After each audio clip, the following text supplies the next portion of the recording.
How is everybody doing? Well, it's been a while, but come on to share some news. The Jeep, yeah, it's not doing so good anymore. Third time in a year that the timing chain is gone on it. She's not too healthy. She's not too healthy. So what am I gonna do? Well, that's what this video is all about. I've got some plans. So I think with this one, it's gonna be a full motor replacement, but that's gonna take a while. So anyways, thanks for joining. Let's figure out what I'm doing next.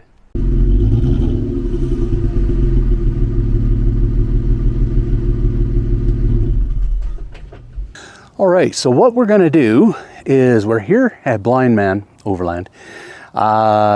Gonna kind of describe the next stage that we're gonna be doing to get out camping. Now that the Jeep is gonna be down for the count for a little while, this is gonna be the next iteration that we're gonna do. So let me just flip this around here. There we go. So what we're gonna do is we're gonna take this rooftop tent off of the Ram, the Warlock, and we're going to convert it to an actual camper. So that's going to be a ton of fun. This is going to really be a rig where we can go out and do some long distance adventuring. We're going to put the 35s back on the actual truck itself. So what I'm going to do, we're going to walk in here. There's Case. Hey Case, how's it going? Oh, he's a good puppy. All right, so we're in here. These are the actual Echo campers right here. And they're imported campers, but Dave puts them through the Blindman Protocol. And this is the actual one that's gonna be going on to the Warlock.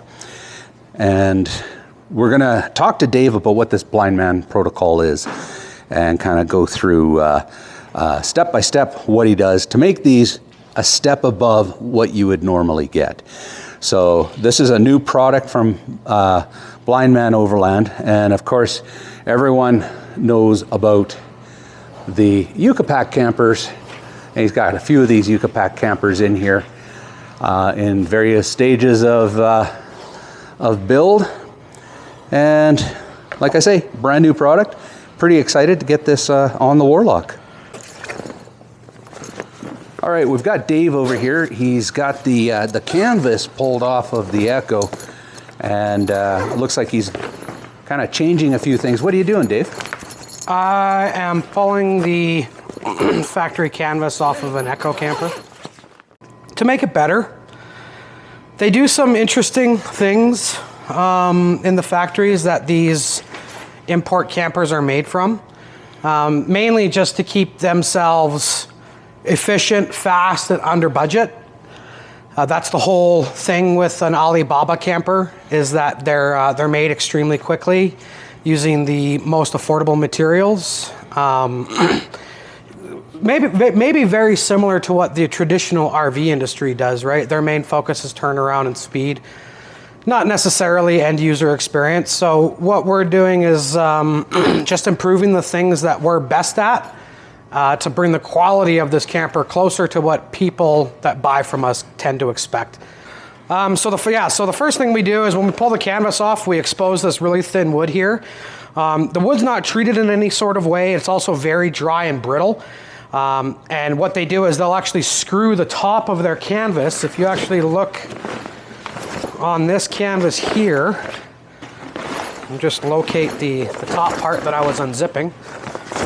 So if you look here, this is the inside of your ceiling. This is basically, you'd have these little pockets that you can tell they kind of took that from Alucab. But you see there's, a screw here, screw hole here, screw hole here, screw hole there. There's screw holes all the way through the top of this canvas. And then there's screw holes into the wood. And so what they do to hang their canvas is they just zipper on a lid, a top crown piece, let's call it, and then they screw that to the boards here. And the problem is that what they try to do is there's cross beams that go across here, and they try to aim for those cross beams, but they don't hit them. And so they just screw through this very thin wood, and there's often holes in there or screws piled up onto each other, and that just creates places for moisture to get into. If you get in close here, you can see on the outside of this is a a thick ripstop material, which otherwise is really good for tents, but they have a silicone waterproof layer on the inside, and on the outside they have a moisture resistant or a water resistant outer fabric. Now the reason that's a bit of an issue is that if you have a waterproof membrane on one side and a non-waterproof membrane on the outside, when you close this wet, all this mold and mildew is going to start growing within hours, depending on the humidity and the temperature that you're in. And it can happen very, very quickly. So it also takes a long time to dry. And then on the inside where you're sleeping, because it's all one unit and you're basically enclosed in a balloon, all that humidity goes up into the air and doesn't have anywhere to escape, even if you vent it out properly. So all of that ambient moisture is going into those screw holes and then eventually going into the wood. And over time, that's the only thing that's holding this canvas up. And what's going to happen is over time, those screws are just going to literally fall out. The canvas is going to start to slump. And worse, you might start getting mold build up behind the camper. So you might not even notice it's happening, which isn't good because you sleep in here, right? And there's not always a ton of air circulation going through a camper of this size. So one of the things that we do is we pull the canvas off, we seal that wood entirely, and then we start building a new canvas for it. Now the new canvas is probably, it's probably the biggest step up for an Echo because it's the same material that we actually use for the Yucca Pack. It's a waterproof material. It's not breathable in any sort of way. The Yucca Pack allows you to ventilate well enough that, you know, for the most part, unless you're winter camping, you don't really have to deal with too much humidity. But we swap it out with a higher quality canvas. This material is actually sourced right here in Canada. It's specifically designed with a very high UV index, so it can stay outside under the sun for years. The tear and abrasion resistance of it is ridiculously high. We did a video not too long ago where we were trying to stab this thing with screwdrivers and we shot a BB gun or a pellet gun at it. We shot it with a slingshot. Obviously, if you're going to use a real gun or you have a knife and you cut it, it's going to cut. But if you have something sharp in your pockets or, you know, something like that, or maybe you get too close to a branch, a really sharp tree branch, it's not going to puncture through your material. So it's just a higher quality material. You can wipe it down on the inside. You can wipe it down on the outside. Moisture resistant in every way. And just an overall better material. But again, we understand why they do things the way that they do. We also get no-see-um bug nets as well. And then most importantly, when we attach the new canvas, I'm just gonna get this guy out of the way because we don't reuse these. If anybody out there has an Alibaba camper that's got some mold issues on it and you need a new canvas, email me. I've got lots of them. Put that one over there. You can keep that one, Dave. I don't mind. Yeah, I'm not going to give it to you. I'm going to go with the new one. I wouldn't let you do it anyway. But yeah, so this is the headliner that we'll use. We go for a black and gray aesthetic on the Echoes. We think it's kind of sharp, borderline tuxedo-ish, makes it look super professional. But before we do that, what we do is we basically fill this entire cavity all around the edges. We fill all of the holes. We fill all of the cracks and the nooks. We let it dry, and then we put 3 coats of polyurethane over top of it and seal the dickens out of the wood. And then when we go to attach our canvas, what we do is we'll attach some Velcro around the outer rail, and then we'll put our proprietary canvas rail on it, and then actually screw into the metal, or not screw necessarily, but we'll attach to the metal perimeter instead of the wood on the inside. Really just leaving this hole free and the ability to last a lot longer. So basically with the carpet, this now just is a headliner only. Yeah, it's going to be a headliner. I mean, the carpet obviously is going to, you know, it's going to hold some moisture, but it's a marine grade carpet, right? Similar to what you might see on boats and stuff like that. So it's not going to leak or seep into the wood. And even if it does, there's a massive polyurethane coating on the wood here. So what's really going to happen is it's just going to dry. You know, you're just going to be able to dry it out without eventually getting that weird warping through the wood underneath. And so we're just getting this top ready. This is the second one we've done this week. The other one's already bolted back up to the other camper and we're waiting for its canvas. This is the one that's going on the Ram? Yeah, this is yours. Oh, yeah, nice. This is actually your lid. We just finished the polyurethane coating yesterday. I'm going to put a perimeter of Sikaflex around it before we start laying carpet. But then we're going to put the headliner on it. And then once your canvas is ready, we'll attach it to the camper. We'll bring the lid over, we'll bolt it back up, make sure it's all good. Then we'll go around and put our canvas rails on the top. Then we'll take it over to the wash bay and water test the dickens out of it. So you also seam seal these as well, right? Yeah. So if you come over here, this is where, I mean, these campers are all pretty close to the same when it comes to mating your tops. We'll use this guy as an example. Now this isn't my favorite. This isn't my favorite system.